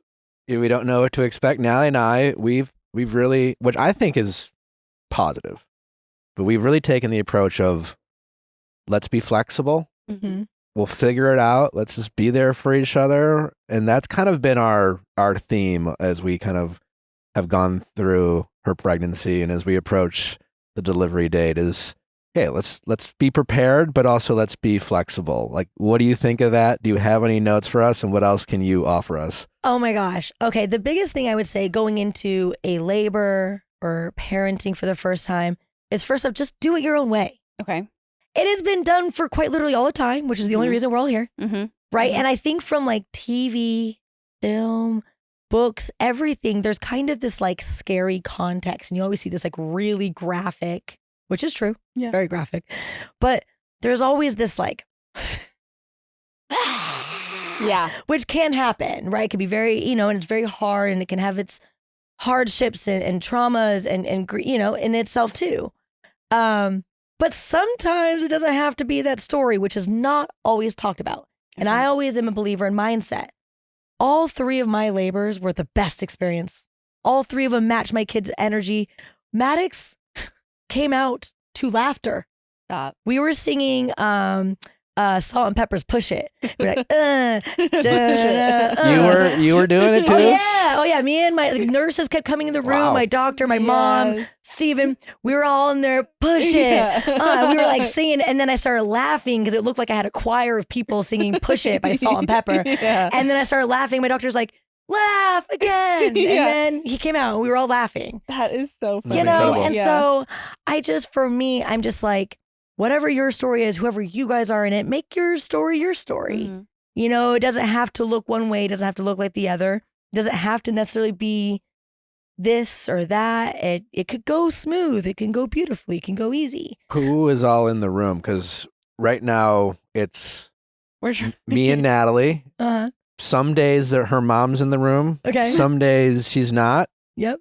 As far as I'm concerned, like whatever she wants Yes. is my Okay. answer. My but mother, we are really close. Yeah. I was just on the phone with my mom, like literally right before coming in here. She was a part of all three. Okay. And I originally was like, I just want my doctor and like one nurse, right? Like I'm a little bit like, I just want the crucial people. And then, you know, with Maddox specifically, I was told that this was a new experience for the nurses of that level. They were like, usually people with their playlists, it's classical music, it's jazz music. And I had like Jay-Z, Kendrick. We were going hard in that room for like, because as soon as I got the epidural, I was like, play that playlist, let's go. I could picture like people down the hall being, what the fuck is going on in there? Literally, that's what happened. And like nurses kept peeking there because we were not to the level of like pushing yet, you know, or anything. But I was like just getting my vibe on. And like the epidural takes like a while to kick in. I think it's like an hour. Okay. They kind of give you, maybe it was like maybe even 2. And so that's the time we were just waiting. And so we just had this like cracking playlist going. And nurses kept looking in like, can we come in? I was like, yeah. So, come on in. That's so funny. So in that labor instance, there was like, I think like 4 nurses, my doctor, Steven, and my mother. Okay. And they were all singing and just like, and in front of me, I just saw everyone like, Moving, like rocking back and dancing. forth. It was the best. It was great. But That's so so yeah, so funny. for me, all 3, I had a killer playlist. Playlist. Good to know. Bring your own pillows from home. Okay. I'm very big into like smells and scents. Mhm. Like I have like a house scent. Okay. I brought that with me, right? Right. Make that room, or are you guys doing it at the hospital? Yeah. Yeah. Yeah. Make that room feel like you guys, because you got to feel comfortable. And like no one likes, like you don't feel comfortable in a doctor's room. No. It's like the stark paper plastic stuff and everything's scary and like harsh white. Terrible lighting, by the way. Terrible lighting. Yeah, it never looks good. It's like the like aggressive overhang. I hate that for our photos. Like, Yeah, bring in some like ring lights or something. Warm the space up. sorry, we're influencers. No, for sure. I get it. Whatever. But I like make the room feel like you and make it feel really comfortable and do it your own way. Mm-hmm. If you want to bring up, like if you're a plant baby girl, whatever, bring your plants. Bring a plant. Like I really do like make the room and space yours and own that space, you know? Okay. That's what I'd say. Okay. Yeah. No. Thank you for that I free advice. That was great. I recently learned that I should be massaging my perineum. Perineum. I don't know. Both probably. And for the people who don't know, Yeah, your gooch. that was news to me. So Yeah. so I know for if there's ever a next one to rub the, what was it called? Natalie last night is like, just so you know, I had to massage my perineum, my gooch, and I don't even know if it's going to do anything, but I'm fucking doing it. So Like, what a dynamic. The perineum is such a beautiful word, and then gooch is just so aggressive. she's like, my vagina. I'm like, oh, gotcha. scary. All right, yeah. So scary. Yeah, I recently learned that to lessen your chances of tearing. Apparently is what that does. You gotta pre-loosen. You gotta stretch it out and get it ready to go. And I'm just not really into that. I'll be honest. I tried and I was like, and everyone's like, get Nick to do it. And I'm like, it's not, I don't need, first of all, like. How do you feel about this, Nick? Like whatever she needs, I'm here to do. That being said, if she is comfortable doing those types of things on her own, I am more than also happy to support her from afar Okay. and just kind of keep That's you know, kind of that area more on the, you know, I feel like I'm in the middle, just like navigating this sacred space. side. Yeah. How are we doing? You guys are doing great. You're very careful with your words right now. It's really good. It's really good. You're supportive, but also like I'm just here to help. Yes, I'm here to That's help. That's a all- good answer. yeah. How Solid. was Stephen through labor? Was he like, I love you and I'm just going to look at you and we're just going to, or was he like, Catcher's I'm mitt. in this. Come on, give me the baby. He knew I am a strong cookie, so he was just like, "Babe, you've got this, right? You've got this." And I was like, "I got you, I got you." And so he'd be like pacing in the back, all big eyed, like eyes bulging from his head, like pacing back and forth. And I was like, "Babe, you're good. We're See, I'm chilling. gonna We're pace chilling." probably. Yeah. He was a big pacer back and forth. And then actually, what's interesting is after both of them, he was asleep first. I think because he was so stressed. Yeah. So he was asleep. Aw. He needed like Yeah, power he naps needed- after me doing all Going of into it. labor. No, Yeah. he was so fantastic funny. though, and so solid, and you know, and like I said, like came through with the playlist because Yeah. that was key. That was key. Yeah. Okay. But yeah, do you know what I did? What? I bounced on the Pilates ball. Okay. I need to get one of those. Yeah, I bounced on need the to get one of those. Pilates ball, and I would just walk a lot of stairs. Like I'm Okay. like a very active person, so I would like walk stairs and I dance. I danced even before Zaya, my youngest, she's 4. I danced the night before. Yeah, I danced the night before. Oh. And I think that helped. Yeah. Yeah. Yes. All right, start I don't start know. dancing. know. I'm like 1, 2, and 3, and 4. Nick's looking up like routines. All right, do this. Yeah. What have you found is helping you though? I have been drinking the raspberry leaf tea at night, which supposedly just like promotes healthy pregnancy and like an easier delivery. 6 dates a day, apparently. I did have to cut them in half, squirt peanut butter, and then cover them in milk chocolate, obviously. and then Could freeze you them. have 7? You know, I don't know. It's specifically He said 6. six. Specifically 6. Okay. Yeah. If you have 7, you've gone too far. We are too a little far. trouble Yeah. with the date situation. Yeah, you birth the date at that point. So don't She go comes too out far. being like, dates. Yeah, her first word. You know, I am so unaware of anything. And I think that's probably how I need it to be. I feel like if I know too much, then I'll just start like Mhm. overthinking too much. So my biggest fear is tearing. So that's why I was like, okay, I'm gonna try to do this. But on like at the end of the day, it's like she's got to come out. So like, what are you gonna do?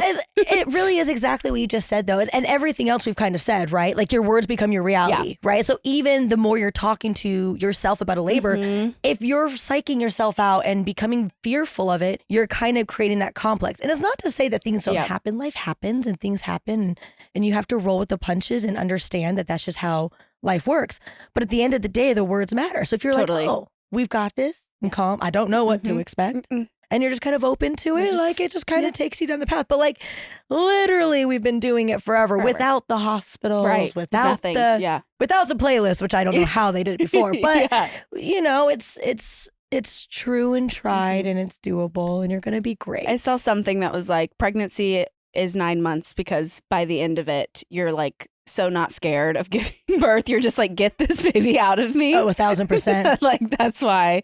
Because in the beginning, I was definitely more scared, and now I'm like, I just want this baby out of me and Earthside, and I want to be done. Oh yes, no, you're like just now. Now. I need it to happen now. Nick's like, well, if we could just wait a couple weeks. I'm like, I don't think so. No. Yeah. There's a salad. There's a restaurant that is by Aroma Cafe in Studio City that has a salad and the dressing specifically. It put me into my Braxton Hicks contractions, and then I had labor a couple days later. And it's like I will What send it is to you. Yeah. I don't know what is in this dressing, but everyone that goes into labor goes back and signs their name in this book. Stop. Yes, and I'll You have to connect tell you me with about it, this. So if you're like you're ready, go have this Right. salad with this Yeah. specific dressing, Okay. and it helps put people into labor. Amazing. Yeah. Couple weeks. Oh yeah. Okay. They have to go on Nick's schedule here, everyone. I have to fly somewhere in a week. And I'm really nervous about that. I'm going to be gone for like 24 hours. No. You. Yeah. You're gonna try for that because you definitely you'd want to be there. I would be Yeah. a nightmare. I'm very nervous about Yeah. leaving. How are you feeling about it? Couldn't be more thrilled. Yeah. I mean, I can't wait to be a father. I've always wanted to be a father. I can't wait. So He's like, I can't wait for the sleepless nights. I can't wait to be up all night, just like Not changing her diaper. No, I just can't wait to be a dad. And so I'm just excited to experience anything that comes with it. Yeah. You know, I'm sure I'm going to miss my sleep, but there's a part of me that like I've heard all the parenting stories, the good, bad, and ugly. I have 10 siblings. You know, I've been around a lot of kids. You have 10 siblings. Look at that slide. Put that out there. 10? Yeah. Mm-hmm. So yeah, there is a part of me that's like, at some point, it'll be 4 a.m. and I'll be holding her and she'll be crying. And I'm like, I'm doing it. I'm doing the thing that, you know, I've heard. So yeah, there's a part of me that's looking forward to those moments. I'm sure I'll be tired, but like, I'm excited to be a dad and teach her how to make decisions for herself. That's all I really want to do. So I couldn't be more excited. Yeah. That's lovely. Yeah. It's great. Well, you have been so generous, you know, sharing your story and in helping people through adversity just by being so vulnerable. It's time for our texting office hours where we have someone call in. They're going through some sort of relationship problem. Not sure what it is. I always get to be surprised, but are you ready to help someone else out? Sure. All right, let's do it. It's time for texting office hours. So I don't know if anyone has been thinking to themselves, wow, Allie's face has been looking bad. And it has for several months. And I've been very insecure about it. It's not that where I was going with that. I think you look glowing, but continue. Thank you. Yeah. So I've been feeling very insecure about my skin for several months, and I was looking at options and really wanting to make a change in what I was doing, which is why I was so thrilled to work with Apostrophe because they provide access to prescription treatments, they provide access to virtual derm consultations and visits, and they connect you with an expert dermatology team. So I was matched up with a dermatologist, and I was able to kind of tell her everything that I was experiencing, my current insecurities, send pictures over of what I was currently experiencing on my face and on my shoulders.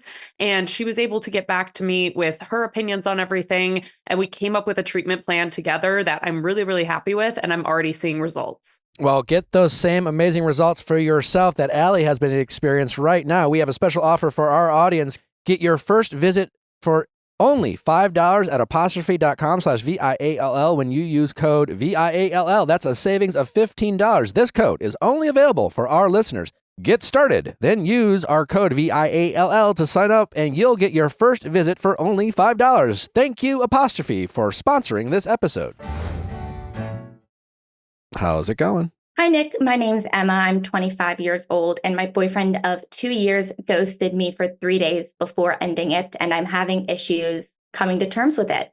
Okay. What are you having more issues with? The fact that he ghosted you for 3 days, or just the fact that he wanted to leave the relationship? I think a little bit of both. I mean, our relationship was very serious. I mean, we dated for 2 years. We went and we looked at engagement rings. I was planning on moving to his location. So there was all of that. And I think just the ghosting to me just kind of felt disrespectful. I was expecting our relationship to end, I guess, if it was to end, with more respect. I know you're not supposed to talk to your exes, but I always thought we would be the exes where like I could still hit him up in 6 months because I'm like, oh, did you see, our mutual friends, this. Why did you put a lot of thought into what your relationship would be like after you guys broke up while you were dating? That's a great point. I guess that's more just the idea behind we had such a good friendship in my eyes that Sure. I guess I just assumed that like we would forever have that bond, that like if we were to ever end, like he would be someone that like I would always want good for. And I do want good for him. But I guess I just thought we had such a tie and that was just a thought that came like after the fact, I guess. Gotcha. Did you guys start out as friends and then cross into having a relationship? Yeah. So we actually knew each other for 4 years. We met at a bar and just kind of stayed friends. I went on, dated other people, but he kind of was always in the background. And when I knew I was going to move to the city, he was already in. We kind of reached out and reconnected. And that's kind of when our relationship started. The relationship then became long distance in March 2023 because he got a promotion, but I still had a lease at my apartment. So my plan was always like, when my lease ends, I will, quit my job, do what I have to do, and I will be out there. Okay. Did you ask him why he ghosted you for 3 days? I did, and he said he had no excuse. So basically it, talked Monday, talked Tuesday, tried to call Tuesday night, didn't respond, which I'm like, okay, it's late, 10:30 my time. I sent him a Snapchat in the morning like we normally do. Saw he opened it, but got no response to it. So I was like, okay, that's interesting, but he'll call me later. I mean, I'm working right now. He's on PTO. He has a work party later tonight. Like, I will hear from him, and nothing. And I was like, I'm going to hear from him. I will sit back and I know I will hear from him at some point. And I never did. At what point did you send any kind of like, hey, Are you alive? are you okay? Yeah, Are you right. There's like, good? if there's Are you, where are Yeah. you? Yeah. So I have his location. So I saw like I knew he was alive in that sense. And I truly thought like our relationship communication was so call in the morning, call in the evening, and a Snapchat. That's kind of what it was, just based on our schedule and the time difference. So I was just like, okay, he's on PTO. He knows I'm working right now. Like, we're not aligning in that way. But I did finally text him Saturday night right before. And I said, this isn't okay. You need to call me. This is around 5. Got no response. But saw his location was changing. Oh. He was home with his family. So I said, okay, maybe he's waiting till the evening.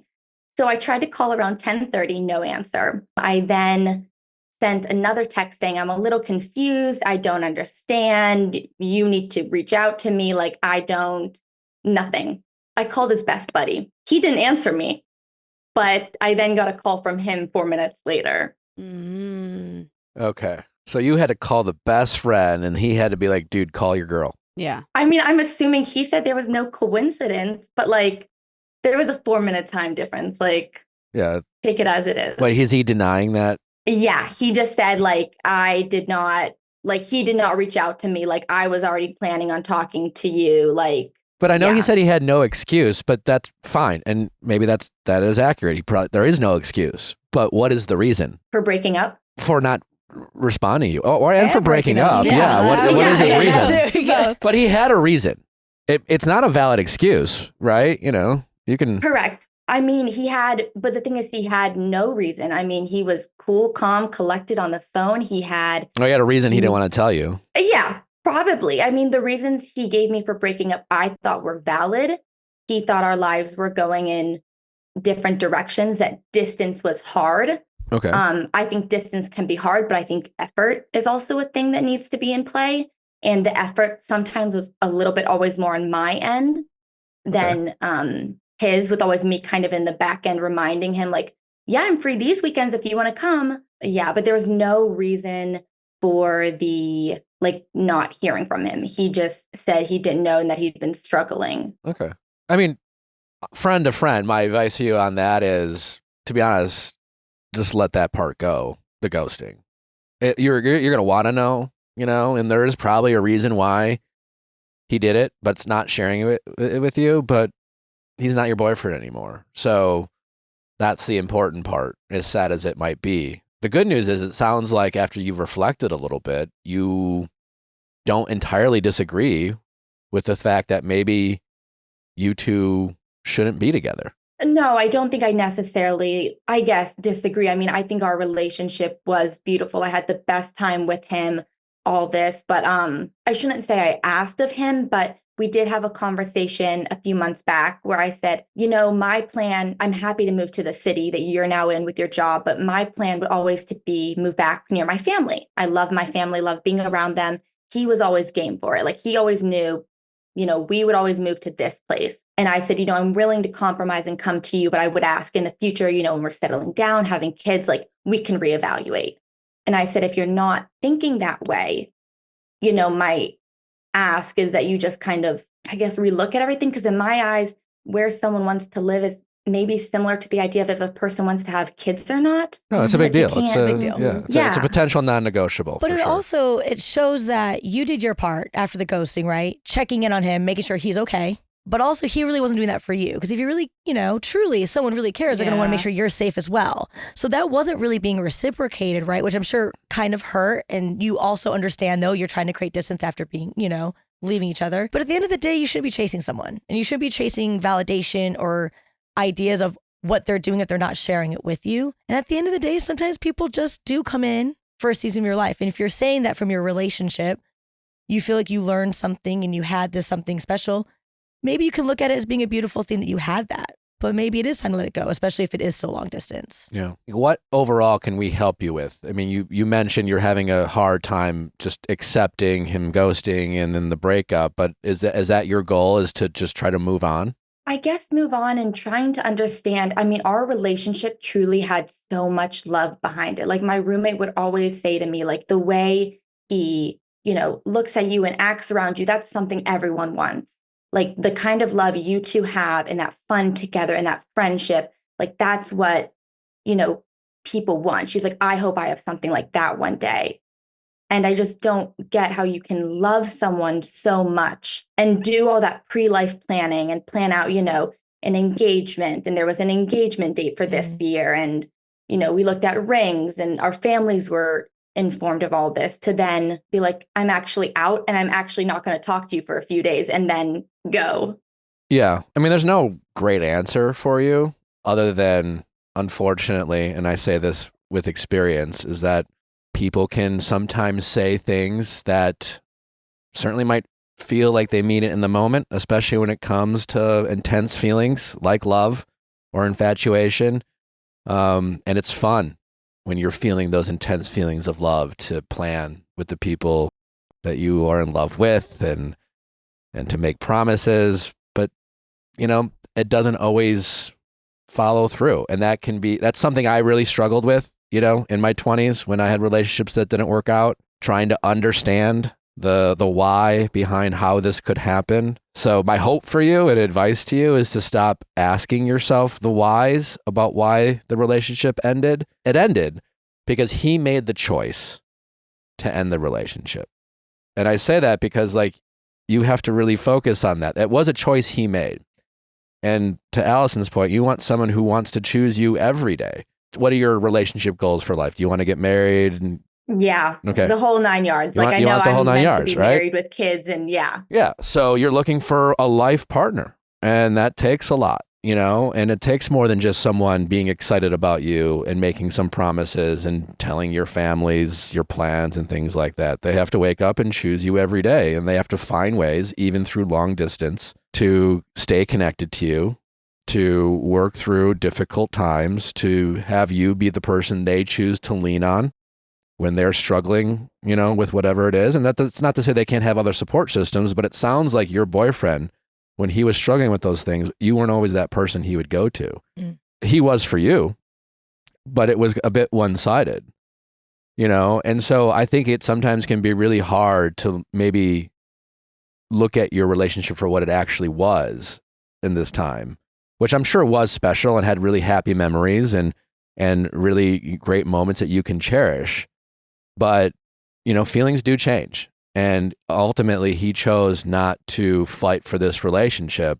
And I think those are the things, that's the why, if you want a why, and I don't want you spending all this mental energy the days going forward, because I've been in your shoes before and I've exhausted friends and my own mental health. Why? Because I didn't want to accept the why. I didn't want to think that someone could say those intimate things to me and then change their mind. So what felt so flippantly, but it does happen, and I know that's a bit defeating to hear, but I do think you can still cherish this relationship, learn from it, and, be like, I'm still 25 and super young. And I know your plans didn't plan out the way you hoped, but I still think everything you want for yourself is still very much in play. And they say that there's 8 billion people on the planet. Yeah. You're only looking for one. You're only looking for one. And the right one will come. No, I agree. And I think that's what I'm having a hard time coming to terms with, especially since it was so close to Christmas and he was at my family's Christmas party and I gave him his gifts, but I didn't get mine, obviously, because they were in his state.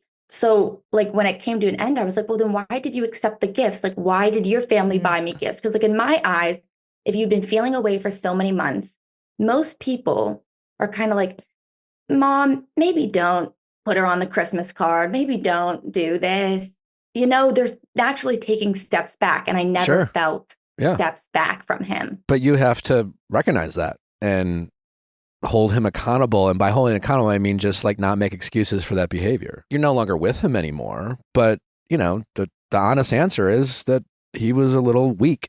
Yeah. And he clearly knew what he was he was clear. He saw this coming much longer than you saw it Yes. coming. And he hid that from you because he wasn't entirely sure about his decision. And instead of communicating, hey, babe, I'm struggling. I'm not feeling as connected. I don't know. That's hard to do. But he hid that. He literally hid that from you. And I don't know what he was doing. I don't know why he ghosted you. I don't know if he was hedging his bet. I don't know if he was like talking to people and kind of feeling things out. A lot of people do that, right? When they anticipate a breakup, they want to test the waters of the single life, and that doesn't mean he actually stepped out of the relationship or cheated on you. Maybe it was just like him being a little bit more friendly and going out and kind of feeling more independent. Maybe him ghosting you for 3 days was getting a sense of what it's like to like not answer your calls on a regular basis. I don't know. There was some version of that, right? So instead of treating you with the respect that you deserve and the relationship that it deserved, he chose to not do that, And so what I'm saying is to help you get over it, you just have to acknowledge that he did that. And it's hard to do because your instinct is to make excuses for him in an effort to cherish what you guys had, because it's hard to let go.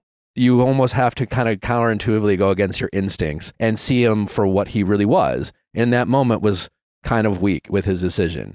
And you want someone who's going to match your energy, someone who is willing to communicate like you're willing to communicate, even through difficult times. Ask the questions that sometimes you don't want answers to, but you're still willing to ask them. He's not willing to do that. And you are looking for someone who's willing to do that. Yeah. And I think, you really probably hit the nail like on the head, because when our relationship was going through struggles, I told him like my ask is for us to communicate much better. And I had many times because of his promotion where I told him, I was like, hey, I'm okay carrying us for the past few months, but I would love, to get a sweet text, or I would love for, our first 10 minutes of the call. Sure, it can be about your work, but I would love for it then to change to this. And he would always just take in the information. And I'd ask him if he's happy and stuff, but like, he'd be like, yeah, of course. So I'm like, okay, so then we're good. But it was really just me feeding the relationship. You were doing 100% of yours and about 70% of his, half. And that's what you want to be mindful of going forward, because you probably have a habit of doing that. You probably sound very organized. You sound very determined, goal-oriented. These are all great qualities to have, but sometimes our strengths are our weaknesses at the same time.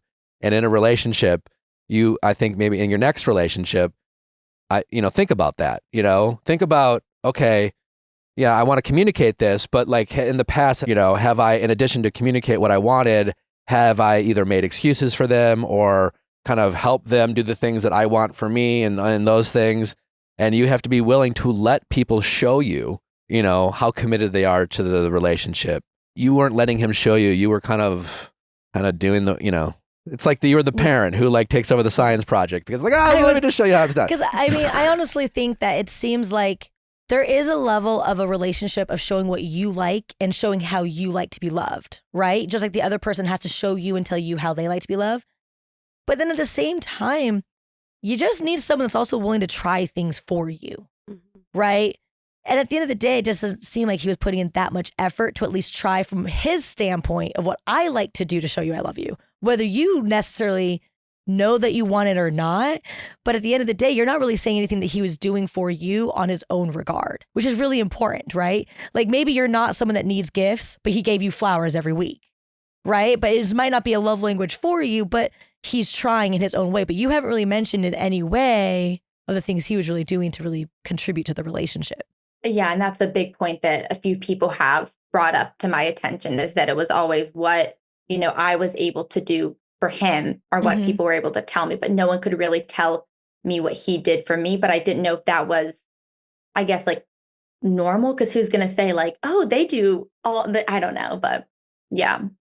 I think as time moves on and you get further and further away from that relationship, I think you will start kind of peeling back, ways in which you kind of ignored your actual needs in the relationship.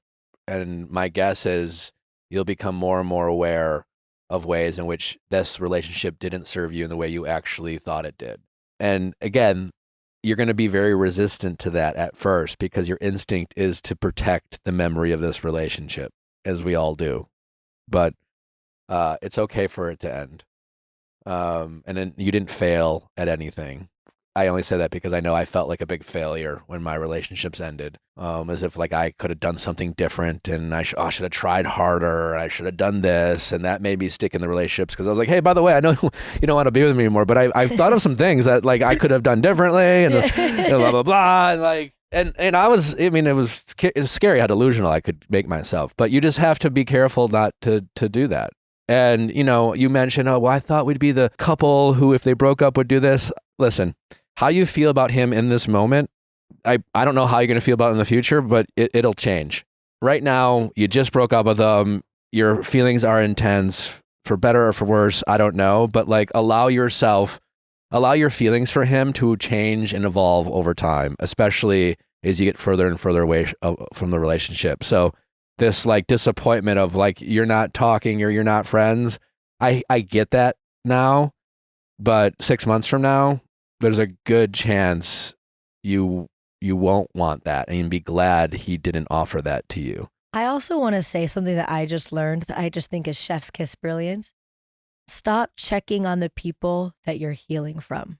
It's good. So while you're in this process of trying to find a new you without him, allow him to be him and allow you to be you, and don't check on it. Yeah, I like that. It's good. All right. Anything else was this helpful? It was. I mean, I think it was just like the shock of everything. I mean, I've never been so sad, I guess. Yeah. Like, no, that's okay. I mean, you can be sad. It's a normal feeling. You have to allow, and I think it's important to say things like, it's okay that I'm sad. It's all right. It's, I get a sense from you that this breakup has really like affected your self-confidence. Like you feel like you failed. Is that accurate? Or like that you could have done, or you're questioning everything you've done in the past several months as if like, had you have done something differently, maybe? yeah, I mean, I'm definitely been thinking about that, especially from our past conversations the last few months and like what we would talk about and just like wondering, like, could I have asked more, like what he needs or why he isn't sharing? I mean, because I truly thought we were okay. And then for it to all end and for him to be so calm on the phone and just so almost disconnected. And then for me to want to end the call with love, like I was like, well, thank you, for the way you loved me. And I always valued this. And he kind of just like shut that down. And that was like, so it's totally taking like what I knew the last 2 years to be and kind of like turned it on its head. Yeah. Well, feel free to get angry. I went through anger first during Christmas. And now we're like into the deep sadness. Yeah. Okay. You will get out of it. Yeah. It doesn't last forever. I know it feels like it will. The big thing you got to try to do is stop trying to understand his decision. That's deep. Like, you can waste a lot of mental hours on that, and you're not going to get any answers that you like. That's for sure. It's just he chose not to stay connected to you. Yeah. And I've definitely realized I deserve a lot more and I am enough, but I'm just not, enough for him. Yeah, I don't know if you're not enough for him. No, I don't think it's that. Yeah, you gotta it's not that you're not enough. It just might not be the right match. Because at the end of the day, he might not be the right match for you. Also, he definitely might regret it someday. They always do. Yeah. Especially if you're the person. They always do. Especially if you're the person who really put in that effort. Eventually, when that's the shitty part about these things is that the moment he realizes you won't give a fuck, you'll feel indifferent. Yeah. And you may never know. But what you do have knowing, and I say this who's been in your shoes too, is like you put in the effort. You did the work. You tried to make this relationship work. And you have the confidence of saying, I got nothing to regret because I tried. And maybe I didn't do it perfectly, and maybe I didn't say but I gave this relationship my all. And it doesn't sound like he can honestly say that. He might claim it, he might say it to his friends, but deep down you both know that you put in the work and he was there a lot of the time. And sometimes when people realize that, they as he starts dating, he may come to find that he misses the effort that he had with you. But nevertheless, that won't be your problem. And hopefully you'll be happily moved on by then. Yes, I hope so too. You will be. It's really a matter of you policing your thoughts and, allowing yourself to grieve and be sad, but kind of over time, and I say this with experience, just like You got to talk about him less and less with your friends. I would literally just find new people to exhaust. Just like, hey, I got to, I'll tell you what just happened. I'll tell you what just happened. Oh, you'll never guess. 2 months ago. Yeah. So just, that's something I would say to anyone going through a breakup. I get it. Talk to your girls, do your thing for, it sounds like you maybe have already done that, but now is the time to focus on what you didn't get, what you've learned, accept it, and trips down memory lane of nostalgia about this relationship now's not the time for that. Yeah, no, I agree. When I was in the anger stage, I went through and deleted everything. I knew I was ahead of myself on that. Great. All right. Well, it's a process, so give yourself some grace, but just keep focusing on the future. You have a lot to be excited about. You got some, you're young. Everything's in front of you. So I would focus on that. And all that ambition and that flexibility that you brought to your relationship, don't lose that. Don't become, that's something that someone's really going to appreciate about you, and the right person will do that. So keep that adventurous spirit, that willingness to be flexible and move, apply that to your single life now, and it's going to be a lot of fun. Thank you. All right. Well, take care. Thanks. Bye, guys. All right. Bye-bye. Bye. Breakups are hard. Mm-hmm. Do you ever have a real brutal breakup that you struggled getting through before you found love? Wow, brutal breakup. Honestly, I've said this before. I'm not close with all my exes, but they also check out like even through this time of what I just experienced, almost all my exes reached out to me to make sure I was okay. I'm cool with all of them. That's great. Yeah. So it's not like there's been a lot, so that was easy. There's the couple. Yeah. So I'm fortunate for that. But yeah, I have good relationships with all of them still. Well, Allison, I cannot thank you enough for allowing us the chance to speak with you on this and to share your experiences in the past year. And congratulations on your book, Keep Dancing Through. When does it come out? Oh, it came out. Yeah. It's out. So it's out now. It's out now. Wherever you get your book, Amazon probably. Amazon, Barnes and Noble, Target. all of the things, all the places. Of all the places. So check it out. A great book. We'll be reading it to our daughter. And hopefully everyone listening reads it to their children. You're definitely an inspiration for anyone who's gone through challenging times. And we thank you for being so vulnerable with us. We can't thank you enough for sharing your story with us. And we wish you all the best. Thank you. I appreciate being here. You guys are lovely. Thanks for coming. Yeah. Of course. And thanks for all the advice. I hope it works. Oh, me too. I'm scared. We're flexible. Yeah, we'll figure it out. Thank you guys for listening. Send in those questions at asknick@theviallfiles.com for all things texting office hours, Ask Nick, mediation, all of the above. You know the drill. All right, we'll see you back on Monday. Bye.